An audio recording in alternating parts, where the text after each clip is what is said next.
মাঝখানে একটা দরজা। এই পাশটা যেটা দেখছেন, এই পাশটা সম্পূর্ণটা আমার, আর ওই পাশটা হচ্ছে আমার বাবার ফ্ল্যাট। মাত্র একটা দরজা। সম্মানিত ফলোয়ার্স বন্ধুরা, আমি আজকে আমার ফ্ল্যাট আর আমার বাবার ফ্ল্যাট মাঝখান দিয়ে যে দরজাটা দুইটা ফ্ল্যাটকে একসাথে করে রেখেছে, আনন্দ দুঃখ সব কিছু মিলিয়ে আমি আজকে আপনাদের সাথে এই ব্লগ ভিডিওটা শেয়ার করতে যাচ্ছি আমার রিভার্স ডেইলি লাইফ থেকে। আমি রিভা বলছি। আপনারা সবাই কেমন আছেন?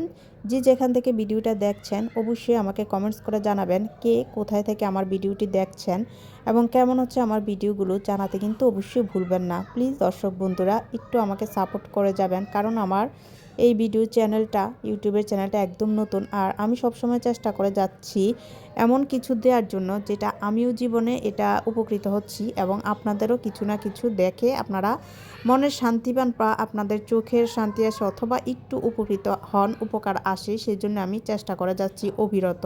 ভুল ত্রুটি হলে অবশ্যই মাফ করবেন, কারণ ভুল ভ্রান্তি নিয়েই তো আমরা মানুষ, তাই না? তো এখন আমি যেটা দেখালাম এটা হচ্ছে আমার বাবার ফ্ল্যাট, আর আমার বাবার ফ্ল্যাট দিয়ে এই মাঝখানের দরজাটা দিয়ে আমি সোজা ঢুকে যাচ্ছি এই যে আমার ফ্ল্যাটে। দুইটাতে কিন্তু সেম কিচেনও সেম, আবার যে কমন বেডরুমটা এটাও কিন্তু সেম। দুইটা সেম হলো, একটু ডিফারেন্ট কিন্তু আছেই। আপনারা যদি কেউ বাসা করতে যান তাহলে অবশ্যই খেয়াল রাখবেন যে বাসার ভিতরের রুমগুলো কেমন হচ্ছে এবং সব কিছু মিলিয়ে। সেই জন্য আমি আসলে আমার বাসাটা সম্পূর্ণটা আজকে শেয়ার করা, বিশেষ করে আমার বাবার ফ্ল্যাটটা, আমার ফ্ল্যাটটা দুইটাই শেয়ার করছি আপনাদের সাথে। গাইস দেখো, এটা হচ্ছে আমার বাবার ফ্ল্যাটের ডাইনিং রুমের পরে এটা হচ্ছে ড্রয়িং রুম। দেখো বিশাল বড় কিন্তু ড্রয়িং রুমটা হয়েছে। সোফা রাখার পরও এটাতে অনেক জায়গা আছে, এখানে মনে হয় যে আরেক সেট সোফা ফেললে সুন্দর হবে অথবা কোনো ডিভাইন না। হচ্ছে ডাইনিং স্পেসে বেসিনের ঠিক উপরে যে গ্লাসটা দেখেছো এমন গোল শেপে রাউন্ড শেপের গ্লাসটা কিন্তু এখন অনেক বেশি সুন্দর লাগে, বসালে অনেক বেশি মানায়। তারপরে এইটা হচ্ছে এই যে এই সাইডে ডাইনিং রুম, তারপরে এখানে একটা আমার অনেক আগের আলমারি রাখা আছে।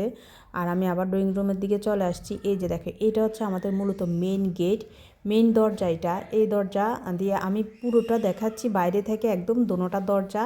এই যে ওইটা হচ্ছে আমার ফ্ল্যাটের দরজা, আর এটা হচ্ছে আম্মুর ফ্ল্যাটের যে মাঝখানে যে ছোট একটা দরজা, এই ছোট দরজাটা দিয়ে কিন্তু দুই দিকে আসা যাওয়া করা যায়, সব কিছু করা যায়। এটা দিয়ে এটা আমার জন্য অনেক বেশি সুবিধা হচ্ছে। আর মূলত এই দরজাটা রাখা হয়েছে কারণ এটা আমাদের কখনো মানে আমার আম্মা চায় না যে এই ফ্ল্যাটটা ভাড়া দিবে, কখনো ভাড়া দিবে না বলেই আমরা সবাই বোনেরা আসলে বা সবাই আসলে যেন একসাথে থাকতে পারি সেটা চিন্তা করেই কিন্তু আমাদের মাঝখানে দরজাটা রাখা হয়েছে। কখনো যদি ভাড়া দেওয়ার ইচ্ছা হয় তাহলে দরজাটা বন্ধ করে দেওয়া যাবে, দরজাটা বন্ধ করে ভাড়া দেওয়া যাবে, তো সেই জন্য এই দরজাটা রাখা। এটা হচ্ছে আমার আম্মুর রুমের এই মেইন দরজা। এই দরজা দিয়ে ঢুকলে প্রথমেই হচ্ছে বিশাল একটা ড্রয়িং রুম, যেটা আমাদের যেটার ভিতরে আছে আমাদের একটা বিশাল ওয়াল শোকেস প্লাস টিভি আর সোফা সেট তোমরা যেগুলো দেখতে পাচ্ছ এগুলো হচ্ছে আমার আম্মুর ড্রয়িং রুমের অবস্থা। তারপর ড্রয়িং রুম থেকে এই দিকে আসলে মানে বাঁ দিকে আসলে এখানে দুইটা বেডরুম। এটাই হচ্ছে আমার রুম, আমার ফ্ল্যাটের আর আমার বাবার ফ্ল্যাটের এই ডিফারেন্টটা এটা। এখানে দুইটা বেডরুম, একটা বেডরুম হচ্ছে মাস্টার বেডরুম প্লাস আরেকটা সাথে গেস্ট রুমের মতো রাখা হচ্ছে। এটাতে হচ্ছে আমার ভাই, ছোটো ভাইয়ের ওয়াইফ থাকে, তো ওরা বাসায় নেই, যার কারণে আমার ভিডিওটা করতে একটু সুবিধা হয়েছে, যেহেতু আজকে ওরা বাসায় নেই। তাই ভাবলাম এই সুযোগ, তার একটা দাওয়াতে গিয়েছে সবাই, তো এই সুযোগে আমি তোমাদেরকে আমার এই পুরোটা ফ্ল্যাট, আমার বাবার আমার পুরো সবটা ফ্ল্যাট আমি দেখাচ্ছি। বেডরুমে যা যা থাকে সব কিছুই আছে এই রুমটাতে, ড্রেসিং টেবিল, আলমারি প্লাস সব কিছু, তো যথেষ্ট এই রুমটা। আর এটা হচ্ছে সাথে আরেকটা বেডরুম যেটা গেস্ট রুম হিসেবেও ব্যবহার করা যায় অথবা এক্সট্রা কেউ থাকলে এটা ব্যবহার করা যায়, ব্যবহার হচ্ছে। আর এটার সাথে বারান্দা আছে, এটার সাথে আবার অ্যাটাচড বাথরুম আছে। তো এই হচ্ছে রুমের সাইজটা। এটাতে একটা খাট, আলমিরা প্লাস একটা আলনা আছে। তো রুমের সাইজগুলো আমাদের যথেষ্ট সুন্দর, ভালো হয়েছে। তো একসাথে থাকলে যেমন সুবিধা আছে ওই সুবিধা তো আছেই। আমার ভাইয়েরা যদিও পছন্দ করে নাই, বারবার বলেছে আমাকে এখান থেকে চলে যাওয়ার জন্য, অন্যদিকে ভাড়া নেওয়ার জন্য, অন্যদিকে থাকি না কেন, কিন্তু আমার বাবার কারণে মায়ের কারণে আমি এখন এখানে আছি। প্লাস আমার হাজব্যান্ড প্রবাসী, এই কারণে আমার একটু অসুবিধা। আমি অন্যদিকে আমার কোনো পুরুষ মানুষ আমার সাথে নাই বিদায় আমি এখানে থাকছি, যদিও ওদের বেশি একটা পছন্দ না। কেন পছন্দ না আমি জানি না, যেহেতু ভাইয়েরা দেখার দরকার বোনের সুবিধা অসুবিধা, ওইটা না দেখে ওরা চায় না কেন আমি এখানে থাকি। এই জিনিসটা আমার জন্য অনেক দুঃখের কষ্টের ব্যাপার, যদি আমি একটু শেয়ার করে ফেলেছি আপনাদের সাথে। অথবা আমার শেয়ার করে এটা ঠিক হয় নাই। তো এটা খুবই স্বাভাবিক। হ্যাঁ, আমার আল্লাহর রহমতে টাকা পয়সার জন্য কোনো অসুবিধা নাই। একটাই সমস্যা, সেটা হচ্ছে আমার একটা গার্জিয়ান নেই, আমার একটা পুরুষ মানুষ নেই আমার সাথে আমি থাকার জন্য। কারণ আমার ২টা ছোট, ছোট বাচ্চা, তাদেরকে নিয়ে আমি অন্যদিকে একটা ভাড়া বাসায় থাকা আমার জন্য অনেক রিস্ক হয়ে যাবে। যেহেতু ছোটোবেলা থেকে আমার বাইরে থেকে একা থেকে অভ্যস্ত না, তো সেজন্য আমার রিস্ক হয়ে যাবে। তো এইজন্যই আমি অন্যদিকে আর যাওয়া হয় নাই। তাদের সাথেই আছি। আমি সাথে ফ্ল্যাটটাতে ভাড়া দিয়ে ভাড়াটিয়ার মতোই আমি সব কিছু আলাদা করে রেখেছি, আলাদাভাবে থাকছি।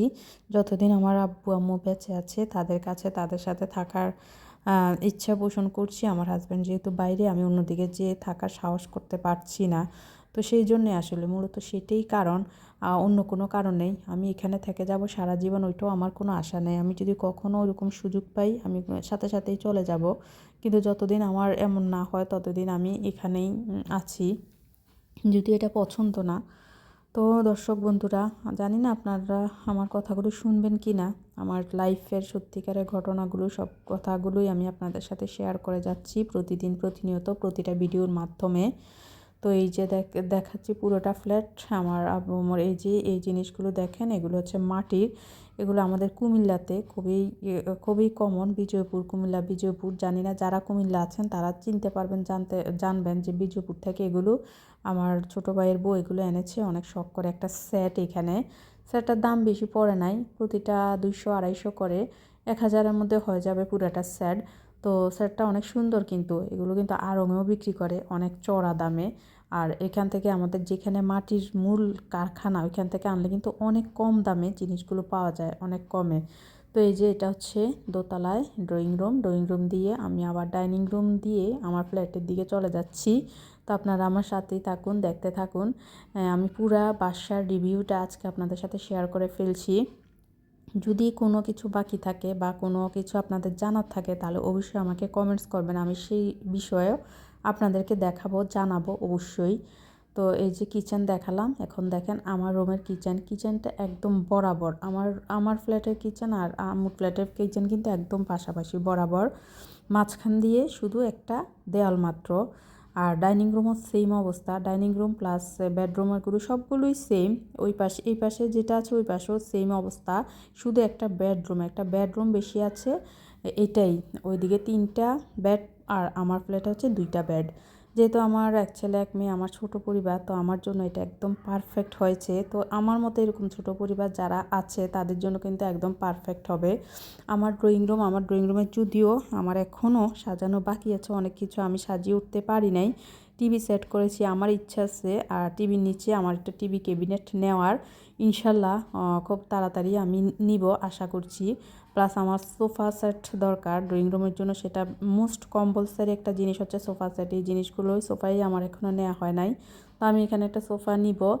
আর যদি ওয়াল শোকেসটা এখানে রাখা সম্ভব হয় রাখবো, আর না হলে এটা আমি ডাইনিং রুমে সরিয়ে ফেলবো, তেমন ইচ্ছা আছে আমার। আর বাকিগুলো যতটুকু পেরেছি আমি সাজিয়েছি। তো আপনারা যদি আরও কিছু জানতে চান, দেখতে চান, অবশ্যই আমাকে জানাবেন, আমি আপনাদেরকে দেখাবো। প্লাস যেটা জিজ্ঞেস করেন আমি অবশ্যই প্রশ্নের উত্তর দেওয়ার চেষ্টা করব। আর এইটা হচ্ছে আমার মূলত এই যে মাস্টার বেড। দেখুন মাস্টার বেডটা মাশাআল্লাহ যথেষ্ট বড় আছে, স্পেস আছে, সব কিছুই। মানে রুমগুলো একদম পর্যাপ্ত পরিমাণ জায়গা আছে, একদম ছোটও হয় না আবার একদম বড় হয় না, যতটুকু সাইজ থাকার কথা ঠিক ততটুকু আছে। আমাদের এই রুমগুলো কিন্তু সবাই অনেক বেশি পছন্দ করেছে, সবাই বলেছে যে অন্য রুমগুলো কিন্তু আরও ছোট ছোট থাকে, সেই তুলনায় আমার ফ্ল্যাটের রুমগুলো যথেষ্ট। আর এটা পুরোটা ডেকর সব কিছু কিন্তু আমিই করিয়েছি, রুমগুলোর সাইজ, তারপর রুমগুলো ঠিকঠাক কোনটা কোন দিকে হবে সবগুলো আমিই করিয়েছি। আর এখানে আমার কিছু ইনডোর প্ল্যান্ট আছে, ইনডোর প্ল্যান্টগুলো আমার অনেক ভালো লাগে, গাছগাছালি দিয়ে বাসার ভিতরে থাকতে, বাসার ভিতরে রাখতে কিন্তু আমার অনেক বেশি ভালো লাগে। আপনারাও যদি ভালো লাগে গাছগুলো নিতে পারেন। এই গাছগুলোর প্রাইস বেশি একটা না, কিন্তু ঘরের ভিতরে যখন গাছগুলো থাকে অনেক বেশি ভালো লাগে। এই হচ্ছে আমার মূলত বারান্দা, আমার সবচেয়ে প্রিয় জায়গা। আমি যখন এটাতে রাতের আলোয়, চাঁদের আলোয় যখন আমি বারান্দায় এসে দাঁড়াই, আমার যে কী ভালো লাগে আমি ঠিক ওই বোঝাতে পারবো না, অনেক শান্তি শান্তি লাগে। শুধু একটা জিনিসের অভাব, একটা জিনিসকে বেশি মিস করি, সেটা হচ্ছে আমার হাজব্যান্ড। আর না হলে আল্লাহর রহমতে আমার এই বাসায় আর কোনো কিছুর অভাব নাই, শান্তি সুখ সব কিছুই আছে। সবচেয়ে বড় জিনিস যেটা আল্লাহ আমাকে হয়তো বা সবাইকে সব কিছু দেয় না বলে না, তো আমাকে ওই জিনিসটা থেকে এখনও দূরে সরিয়ে রেখেছে। আমার হাজব্যান্ড বাইরে থাকে, যার কারণে আমরা এখন একসাথে থাকতে পারছি না। এটা হচ্ছে আমাদের জীবনের সবচেয়ে বড় অভাব। তারপরও আমরা আলহামদুলিল্লাহ অনেক ভালো আছি। আমাদের ছেলে মেয়ে আছে, এগুলো নিয়ে আমরা আছি। তো একটা সময় তো আমরা অবশ্যই আসবো। তো দেখেন, আমার ভিডিওটা আজকে এই পর্যন্তই। সবাই ভালো থাকবেন। আল্লাহ হাফেজ।